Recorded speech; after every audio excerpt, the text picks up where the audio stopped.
ധർമ്മസ്ഥലയുമായി ബന്ധപ്പെട്ട് കേരളത്തിലെ ഒരു സ്വകാര്യ ചാനലിൽ ചർച്ചയുണ്ടായിരുന്നു. ആ ചർച്ച കാണുമ്പോൾ നമുക്കറിയാം ഈ ധർമ്മസ്ഥലയിൽ പ്രശ്നമുണ്ടാക്കിയത് ആരാണെന്നും അതൊരു മലയാളിയാണ്. അദ്ദേഹത്തിന്റെ പേര് മനാഫാണ്. ഈ മനാഫ് പറയുകയാണ്, ഞാൻ ഈ വിഷയവുമായി ബന്ധപ്പെട്ട് 5 മാസം മുൻപ് തന്നെ ഇതുമായി ബന്ധപ്പെട്ട് പ്രവർത്തിക്കുന്നു എന്ന് പറയുകയാണ്. എത്ര ഞെട്ടിപ്പിക്കുന്ന സംഭവമാണല്ലേ. അതെ, അത് ആ സ്വകാര്യ ചാനലിലെ ചർച്ച ഈ പറഞ്ഞതുപോലെ മനാഫും നമ്മുടെ BJPയിലെ യുവ നേതാവ് യുവരാജ് ഗോകുലും തമ്മിലായിരുന്നു. അതിൽ അതിരൂക്ഷമായ പോരാട്ടമാണ്, വാക്കുകൾ കൊണ്ടുള്ള പോരാട്ടമാണ് നമുക്കവിടെ കാണാൻ കഴിയുക. നോക്കൂ, ഈ മനാഫ് പറഞ്ഞ ഈ 5 മാസത്തെ കണക്കൊന്നുമല്ല, അതിനുമൊക്കെ അപ്പുറത്തേക്ക് അത് പോയിട്ടുണ്ട്. ഈ ധർമ്മസ്ഥലയിലെ പ്രശ്നം ശരിക്കും എന്താണ്? ധർമ്മസ്ഥല എന്ന് പറയുന്നത് ഒരു ടെമ്പിൾ ടൗൺ, ഒരു ക്ഷേത്ര നഗരിയാണ്.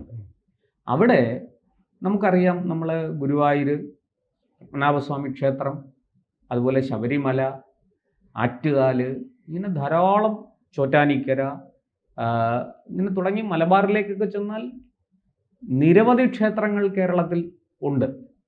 അതുപോലെ തന്നെ കേരളത്തിന് പുറത്തും ഇപ്പോൾ തിരുപ്പതിയുണ്ട്, മധുര മീനാക്ഷിയുണ്ട്, ഉടുപ്പിയുണ്ട്, അങ്ങനെ ഒരുപാട് ക്ഷേത്രങ്ങൾ നമുക്ക് ദക്ഷിണേന്ത്യ എന്ന് പറയുന്നത് തന്നെ ക്ഷേത്രങ്ങൾക്ക് വേണ്ടി നിലകൊള്ളുന്ന ഭൂമിയാണ്. അതിൽ ഈ ധർമ്മസ്ഥലയ്ക്കൊരു പ്രത്യേകതയുണ്ട്. ധർമ്മസ്ഥലയെ ടെമ്പിൾ ടൗണാക്കി വളർത്തിയെടുക്കുകയായിരുന്നു ഈ വീരേന്ദ്ര ഹെഗ്ഡെ പോലെയുള്ള ജനപ്രതിനിധികൾ. വലിയ സംഭാവന അതിന് ചെയ്തിട്ടുണ്ട്. ഇവിടെ നമ്മളിപ്പോൾ നോക്കൂ, ഈ ധർമ്മസ്ഥലയെ ആരോ ടാർഗറ്റ് ചെയ്തിരിക്കുന്നതായിട്ടാണ് ആ മനാഫിൻ്റെ സംസാരത്തിൽ നിന്ന് നമുക്ക് മനസ്സിലാകുന്നത്. അങ്ങനെ ടാർഗറ്റ് ചെയ്യണ്ട, നിങ്ങൾ ടാർഗറ്റ് ചെയ്യാൻ വന്നാൽ അത് വിട്ടുതരില്ല എന്ന മറുപടിയാണ് യുവരാജ് ഗോകുൽ പറയാതെ. കാരണം ഇപ്പോൾ ഒരു സംഭവം നടക്കുന്നു, പെട്ടെന്നുണ്ടാകുന്ന പ്രതികരണമല്ല. അദ്ദേഹം പറയുന്നത് മാസങ്ങളായി, നമ്മൾ മലയാളികൾ അറിഞ്ഞിട്ട് 1-2 ആഴ്ചകളെ ആയിട്ടുള്ളൂ. പക്ഷേ ഇദ്ദേഹം മനാഫ് അതിനുവേണ്ടി 5-6 മാസമായി ഇങ്ങനെ പ്രവർത്തിച്ചുകൊണ്ടിരിക്കുകയാണ്. അപ്പോൾ അതിൻ്റെ പുറകിൽ ഒരു അജണ്ടയുണ്ട് എന്ന് വ്യക്തമാണ്. കാരണം വളരെ ലളിതമാണ്. ഈ ധർമ്മസ്ഥലയിൽ പോയാൽ നമുക്കത് മനസ്സിലാവും. ആ ക്ഷേത്ര നഗരിയിൽ അവിടുത്തെ കച്ചവടം മുഴുവനും ഹിന്ദു വിഭാഗത്തിൻ്റെ കയ്യിലാണ്. ഹിന്ദു വിഭാഗത്തിലെ വിവിധ ജാതിക്കാരായ ആൾക്കാരാണ് അവിടെ കച്ചവടം മുഴുവനും നിയന്ത്രിക്കുന്നത്. അല്ലാത്ത മറ്റൊരാളും അവിടെ കച്ചവടത്തിനില്ല. നിങ്ങൾ ശബരിമലയിൽ പോയി നോക്കൂ, പത്മനാഭസ്വാമി ക്ഷേത്രത്തിൻ്റെ ഗുരുവായൂരിൽ പോയി നോക്കൂ, ചോറ്റാനിക്കരയിൽ, കേരളത്തിലെ ഏത് ക്ഷേത്രങ്ങൾ എടുത്താൽ, അതുപോലെ ഇപ്പോൾ തിരുപ്പതി എടുത്താൽ, ഉടുപ്പി എടുത്താൽ, മധുര മീനാക്ഷി എടുത്താൽ, തഞ്ചാവൂരിലെടുത്താൽ ഒക്കെ ഈ ക്ഷേത്രങ്ങളുടെ മുമ്പിൽ കച്ചവടവുമായിട്ടിരിക്കുന്നത് മുഴുവനും ഒരു ഹിന്ദുക്കളല്ലാത്ത വിഭാഗങ്ങൾക്കും അവിടെ വലിയ സ്വാധീനമുണ്ട്. മതേതരത്വം എന്താ, ഈ ക്ഷേത്രവിശ്വാസത്തെയും ക്ഷേത്രാചാരങ്ങളെയും ക്ഷേത്രാനുഷ്ഠാനങ്ങളെയും എല്ലാം ചീത്ത പറയുന്നവർക്ക് ക്ഷേത്രങ്ങളിൽ വരുന്ന ഭക്തരുടെ പണം ആവശ്യമുണ്ട്. അവിടെ കച്ചവടം നടത്തണമെങ്കിൽ അത് നിങ്ങൾ ഇവിടെ കൊണ്ടുവന്ന് ഞങ്ങളുടെ കയ്യിൽ നിന്ന് സാധനങ്ങൾ, വഴിപാട് സാധനങ്ങൾ ഉൾപ്പെടെ, ക്ഷേത്രത്തിൽ സമർപ്പിക്കേണ്ട പൂജാദ്രവ്യങ്ങൾ ഉൾപ്പെടെ വിൽക്കാൻ നിങ്ങൾ വാങ്ങിക്കൊള്ളുക. പക്ഷെ ഞങ്ങൾ ഈ ക്ഷേത്രവിശ്വാസത്തെ അംഗീകരിക്കാനോ അതിനെ മാനിക്കാനോ ഒന്നും ഞങ്ങൾ തയ്യാറല്ല.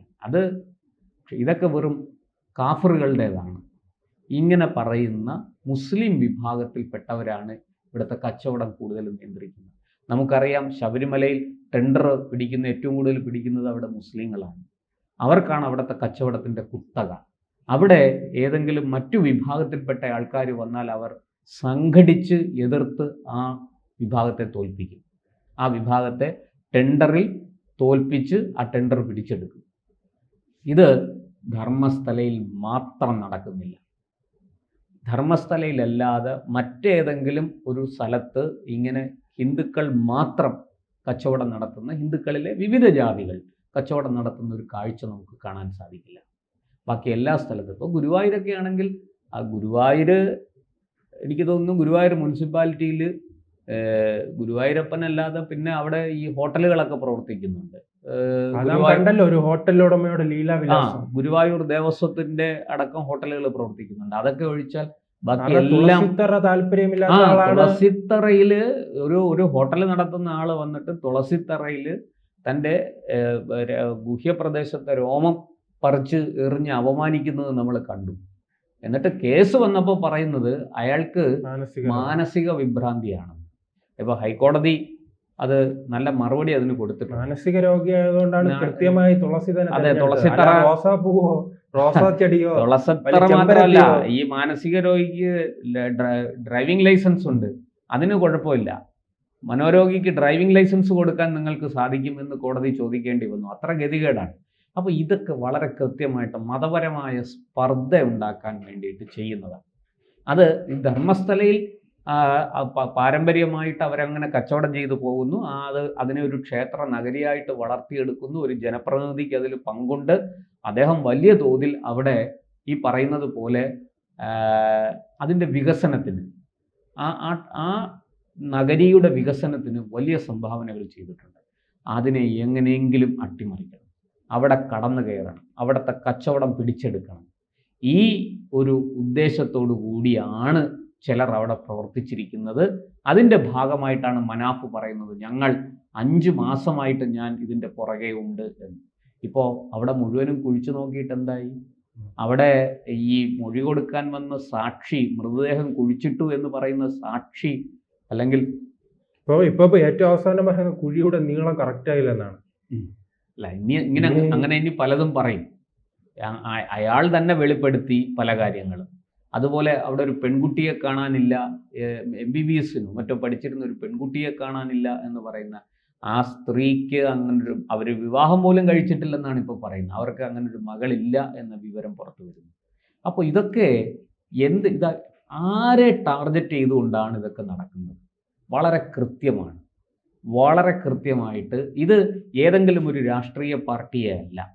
ഇപ്പോൾ നമുക്ക് പറയാം BJPയെ ടാർഗറ്റ് ചെയ്തു, BJP ഹിന്ദുത്വ രാഷ്ട്രീയമാണ് പയറ്റുന്നത്, അതുകൊണ്ട് BJPയെ ടാർഗറ്റ് ചെയ്തു. അല്ല, അങ്ങനെ രാഷ്ട്രീയമായിട്ട് BJPയെ നേരിടാനുള്ള ഒരു ശ്രമത്തിനപ്പുറത്തേക്ക് വളരെ കൃത്യമായി മതപരമായ സ്പർദ്ധയുണ്ടാക്കാൻ, മതപരമായ വംശീയമായ മുതലെടുപ്പിന് വേണ്ടിയിട്ട് നടത്തിക്കൊണ്ടിരിക്കുന്ന നാടകങ്ങളാണ്, അന്തർനാടകങ്ങളാണ് ഇതൊക്കെ. നിങ്ങൾ ഉടുപ്പിയിൽ പോയി നോക്കൂ. ഉടുപ്പിയിൽ വളരെ കൃത്യമായിട്ട് അവിടെ ആരൊക്കെയാണ് കച്ചവടം നടത്തുന്നതെന്ന് നമുക്ക് പെട്ടെന്ന് മനസ്സിലാവും. മൂകാംബികയിൽ ചെന്ന് നോക്കൂ, അവിടെയും നമുക്കിതൊക്കെ കാണാൻ സാധിക്കും. അവിടെ ഒന്നുമില്ലാത്ത പ്രത്യേകത ധർമ്മസ്ഥലയിലുണ്ടെങ്കിൽ അതിൻ്റെ കാരണം ഇതാണ്. ധർമ്മസ്ഥലയിൽ അഹിന്ദുക്കളായ ആരും തന്നെ അവിടുത്തെ ഈ ക്ഷേത്ര നഗരിയുമായി ബന്ധപ്പെട്ട് കച്ചവടങ്ങളോ അല്ലെങ്കിൽ അത്തരത്തിലുള്ള കച്ചവട സ്ഥാപനങ്ങളോ ഒന്നും നടത്തുന്നില്ല. അതിനവർ അവസരം കൊടുക്കുന്നില്ല. നമുക്കറിയാം, ഈ മറ്റൊരു നന്മമരമായിരുന്നു ഫിറോസ് അല്ലേ? അദ്ദേഹം കഴിഞ്ഞ നിയമസഭാ തെരഞ്ഞെടുപ്പിൽ മത്സരിക്കുന്നുണ്ട്. അതുപോലെ തന്നെ ഈ നന്മമരം മനാഫും വരുന്ന നിയമസഭാ തെരഞ്ഞെടുപ്പ് നല്ല സാധ്യതയുണ്ട്. വേണമെങ്കിൽ മുസ്ലിം ലീഗ് സീറ്റ് കൊടുക്കുകയും ചെയ്യും. അല്ലെങ്കിൽ ഇപ്പോൾ സീറ്റ് കൊടുക്കാൻ തയ്യാറായിട്ട് LDF. കാരണം ഈ നന്മമരമായിരുന്നു ആ കുടുംബത്തെ വേട്ടയാടിയത്. അദ്ദേഹം സംഘപരിവാർ എന്ന് പറഞ്ഞ് വേട്ടയാടുന്ന കണ്ടിട്ടില്ലായിരുന്നു? അളിയൻ എന്തോ ബന്ധമുണ്ട്, BJP ബന്ധമുണ്ട്. അതെ, അത് ഇയാളല്ല ആരാണ് തീരുമാനിക്കുക? ഇന്ത്യയിൽ ഇരുന്ന് BJP ആവട്ടെ, RSS ആവട്ടെ, അല്ലേ? അതെ, ഏത് പാർട്ടിയും ആകട്ടെ, ഇവർ ഇതൊക്കെ ചോദിക്കാൻ ഇവരൊക്കെ ആരാ? മലബാറിന് പ്രത്യേക രാജ്യം ആവശ്യപ്പെടും. അല്ല, അത് ആവശ്യപ്പെട്ട് കഴിഞ്ഞല്ലോ. മലബാറിൽ പ്രത്യേകം സ്റ്റേറ്റ് ആക്കണം. പക്ഷെ അവർക്ക് ഈ ജമ്മു കാശ്മീരിന്റെ ചരിത്രം അറിയില്ല. ലാസ്റ്റ് ജമ്മു കാശ്മീരിലാണെങ്കിൽ ആപ്പിളെങ്കിലും ഒട്ടിക്കാനുണ്ടായിരുന്നു, അല്ലേ? സ്റ്റിക്കർ ഒട്ടിക്കാനെങ്കിലും അവസരം ഉണ്ടായിരുന്നു. ഈ മലപ്പുറത്ത് എന്താണോ എന്തോ. അല്ല, മലപ്പുറത്ത് മലബാർ കേന്ദ്രീകരിച്ച് അവർ മുന്നോട്ട് വെക്കുന്നത്, ഈ മലപ്പുറത്തുനിന്നും മലബാറിൽ നിന്നും ധാരാളം ഗൾഫ് രാജ്യങ്ങളിലേക്ക് ജോലിക്കായിട്ട് ആൾക്കാർ പോകുന്നുണ്ട്. അപ്പോൾ അങ്ങനെ പോകുന്നതുകൊണ്ട് അവിടെ നിന്ന് വരുന്ന പണം, ഈ തൊഴിലെടുത്ത് ഇങ്ങോട്ടേക്ക് അയക്കുന്ന പണമുണ്ട്. അതുകൊണ്ട് ഞങ്ങൾക്ക് ഇവിടെ എന്തുമാകാം. അല്ല, ജമ്മു കാശ്മീരിൽ വിദേശ രാജ്യങ്ങളിൽ നിന്നും പാകിസ്ഥാനിൽ നിന്ന് ഉൾപ്പെടെ ഫണ്ടിങ് ഉണ്ടായി. പാകിസ്ഥാൻ അച്ചടിച്ച നോട്ടാണല്ലോ അവിടെ വിതരണം ചെയ്തുകൊണ്ട്. എന്നിട്ട് എന്താണ് സംഭവിച്ചത്? നോട്ട് നിരോധനം കഴിഞ്ഞപ്പോഴത്തേക്കും ഈ പാക് ഒക്യുപ്പൈഡ് കാശ്മീരിലും പാക് അതിർത്തിയിലുമുള്ള കുട്ടികൾ ഈ പഴയ 1000-ന്റെ 500-ന്റെ നോട്ടുകൾ വെച്ച് കളിക്കുന്നത് നമ്മൾ കണ്ടതാണ്. ഒരു വിലയും ഇല്ലാതാക്കി കൊടുത്തു മോദി അതിന്. ഞാൻ പറഞ്ഞു വരുന്നത്, അപ്പോൾ ഇത് ധർമ്മസ്ഥലയെ കൃത്യമായിട്ട് ടാർഗറ്റ് ചെയ്യുന്നുണ്ട്. അത് ഇന്നലത്തെ ആ ചർച്ചയിൽ വളരെ വ്യക്തമായിട്ട് യുവരാജ് ഗോകുൽ അവർക്ക് മുന്നറിയിപ്പ് കൊടുക്കുന്നുണ്ട്. ആ ചർച്ച കൃത്യമായിട്ട് വിരൽ ചൂണ്ടുന്നുണ്ട്. ഇത്തരം ഡ്രാമകളുമായിട്ട് വരരുത്. അത് വിജയിക്കില്ല. ഇനി പണ്ടൊക്കെ അത് ജയിച്ചിരുന്നു, ഇനി അത് വിജയിക്കില്ല.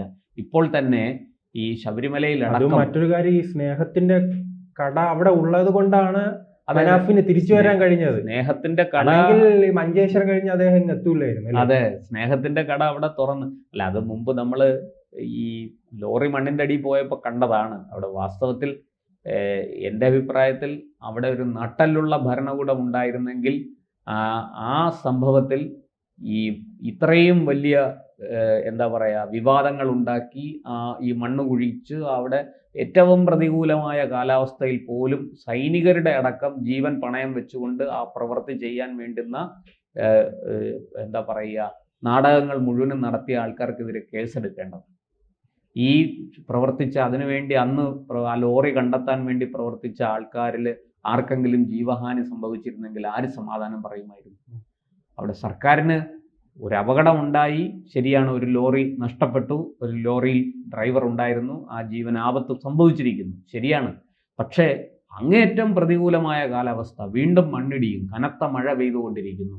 ഇങ്ങനൊരു സാഹചര്യത്തിൽ അവിടെ ചെന്ന് വേണ്ട കുത്തിത്തിരിപ്പുകൾ ഉണ്ടാക്കി ഈ വിഷയത്തെ വലിയ വിവാദമാക്കിയ ഇത്തരം ആൾക്കാരും അവരോടൊപ്പം ചേർന്ന മാധ്യമങ്ങളും ഈ രണ്ടുപേർക്കെതിരെയും കേസെടുക്കേണ്ടതായിരുന്നു. പക്ഷെ അത് കർണാടക സർക്കാർ ചെയ്തില്ല. കാരണം സ്നേഹത്തിൻ്റെ കടയാണ് അവിടെ തുറന്നു വച്ചിരിക്കുന്നത്. ആ സ്നേഹത്തിൻ്റെ കടയിൽ നിന്ന് ഉണ്ടാക്കുന്നത് കുത്തിത്തിരിപ്പുകളാണെന്ന് മാത്രമേ ഉള്ളൂ. എന്തായാലും ആ കുത്തിത്തിരിപ്പ് ധർമ്മസ്ഥലയിൽ വിജയിക്കില്ല. അത് വിജയിപ്പിക്കാൻ നിങ്ങൾ നോക്കണ്ട, അത് നടക്കില്ല എന്ന് ഒരിക്കൽ കൂടി തെളിഞ്ഞിരിക്കുക.